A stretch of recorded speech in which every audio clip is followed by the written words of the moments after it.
On Christmas Eve 2025, while families around the world were focused on holiday preparations, celebrations, and wrapping gifts, something quietly fractured deep inside the global financial infrastructure.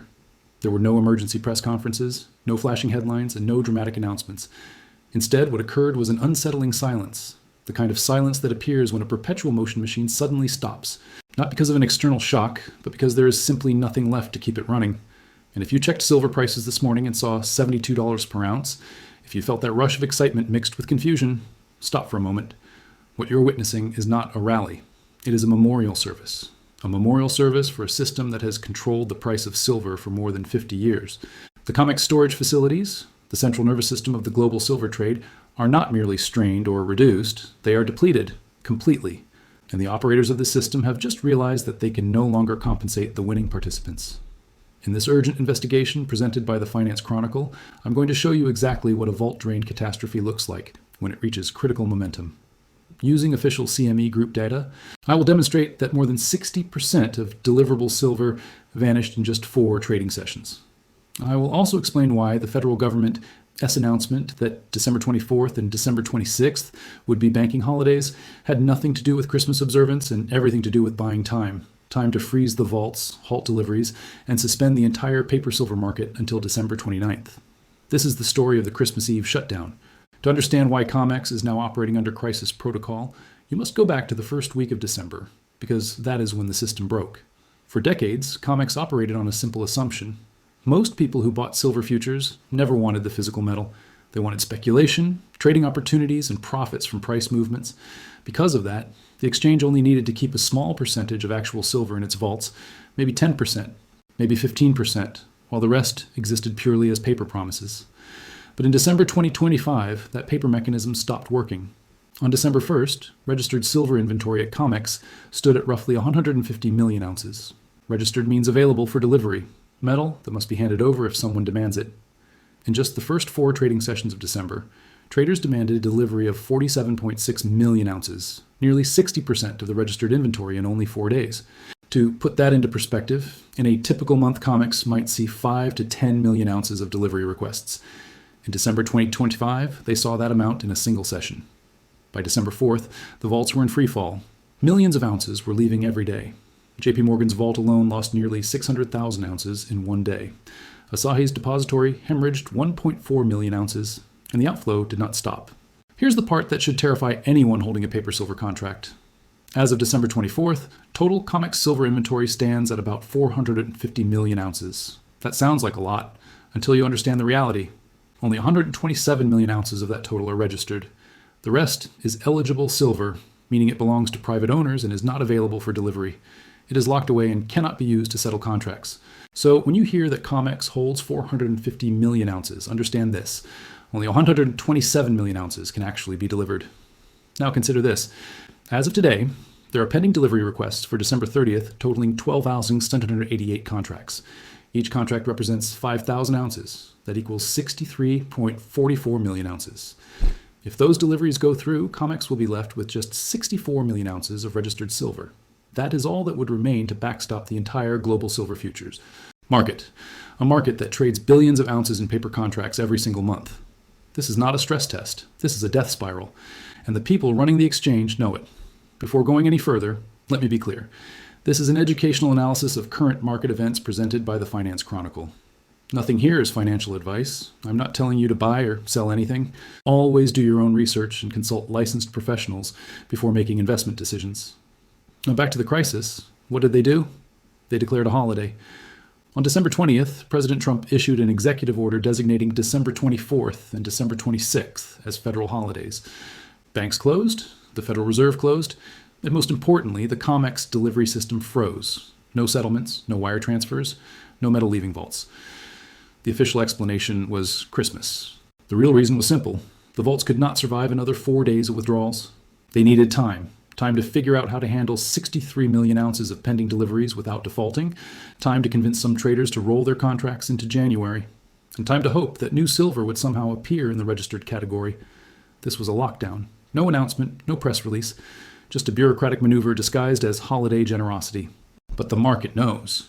The traders know, physical buyers know, and now you know. To understand why this moment is so dangerous, you have to revisit 1980. In late 1979, two Texas billionaires, Nelson Bunker Hunt and William Herbert Hunt, attempted to corner the silver market.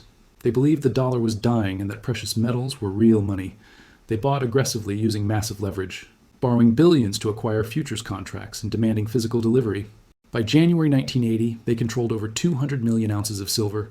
The price exploded from 6 an ounce to 50.35 in less than a year, a 700% gain. COMEX panicked.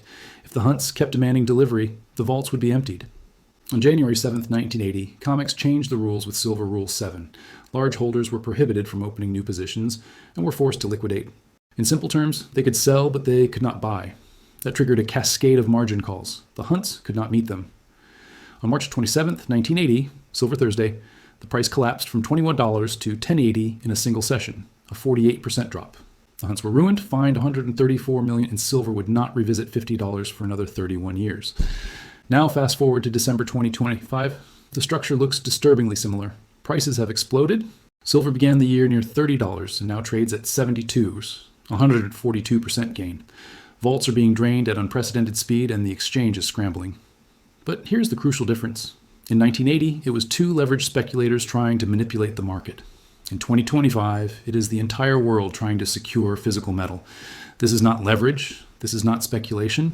This is industrial users, sovereign nations, and institutions realizing simultaneously that there is not enough silver. The Hunts tried to manufacture scarcity. Today's crisis is real scarcity, and you cannot regulate reality away. If this investigation from the Finance Chronicle is valuable to you, subscribe now, because what comes next about the supply deficit will fundamentally change how you view this market. The reason there is not enough silver is simple. We have been living on borrowed time. According to the Silver Institute, the world has been in a structural silver deficit since 2018. Every year we consume more silver than we mine. Over 7 years, that cumulative deficit totals 1.2 billion ounces, more than an entire year of global mining output. That silver came from stockpiles, government reserves, private hoards, and recycling.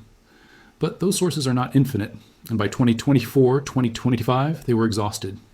Mining output remains flat at roughly 800 to 850 million ounces annually, and most silver is produced as a byproduct of copper, lead, and zinc mining. You cannot open a new silver mine overnight. It takes years. Meanwhile, demand has exploded. Solar panels alone use roughly 20 grams of silver each.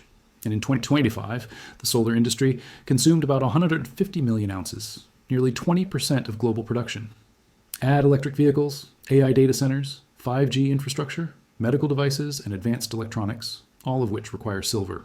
Every one of these sectors is growing. Then geopolitics changed everything. In November 2025, the United States officially designated silver as a critical mineral. That designation signals strategic stockpiling, potential trade restrictions, and direct government competition with the private sector for supply.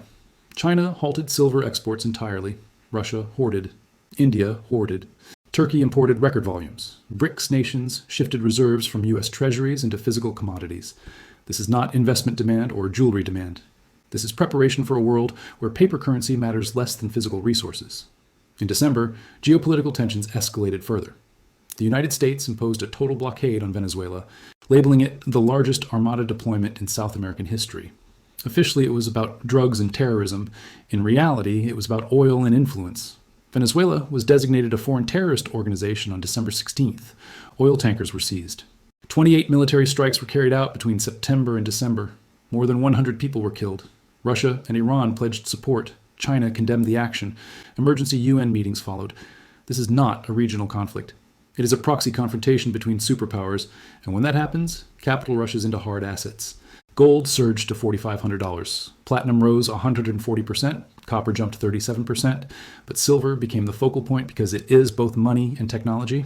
Right now, both narratives are on fire. Drop a comment and tell me whether you believe geopolitics is the true catalyst or just a cover for a vaults crisis. I read everyone. So here we are on December 24th, 2025. COMEX vaults are nearly empty. Pending deliveries could have remaining inventory by December 30th. The federal government froze banking for 4 days under a holiday pretext. And silver trades at $72 an ounce. What happens next? There are 3 scenarios. In scenario 1, deliveries proceed. 63 million ounces leave the vaults on December 30th. COMEX is left with 64 million ounces. The market panics. January delivery demands surge. The exchange declares force majeure, settles contracts in cash, and physical silver decouples from paper prices.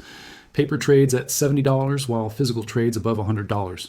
COMEX loses credibility and price discovery shifts elsewhere. Scenario 2. COMEX convinces longs to roll contracts forward by offering incentives. This buys time but solves nothing. The deficit remains. The crisis returns in January. Scenario 3. A black swan, unexpected supply, policy shifts, or geopolitical resolution. Possible, but unlikely given what we know.